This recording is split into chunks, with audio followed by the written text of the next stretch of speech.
I think that the administration may have been on solid ground and sort of generally deciding that this group of people are unlawful enemy combatants because they don't fight for a state, and they don't follow the laws and customs of war. They don't carry their arms openly. They engage in perfidy. They target civilians. They do things that we don't think of lawful combatants as doing, right?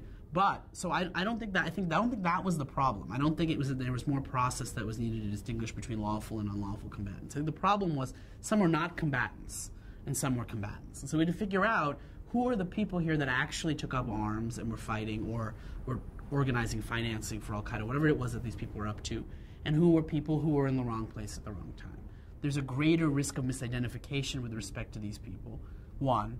And two, once we made the decision not to grant them POW status, which I think is legally defensible, but it has a pernicious policy effect, which is that these people aren't going to admit, I'm a combatant. Now, traditionally, part of the reason why there's no identification problem is because people say, I'm a combatant, because they want to get the POW privilege and they don't want to be prosecuted for shooting on the battlefield.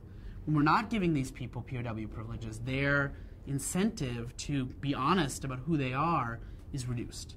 So everybody says, I was a farmer, I was a sheep herder, they're not all going to say that, right? And so we have to have a process to be able to determine who was really the sheep herder and who was really the soldier. And last thing I'll say is, process is not perfect.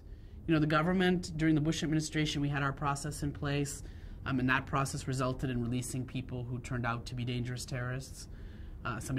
Two people blew themselves up in a market in Mosul after being returned to Kuwait.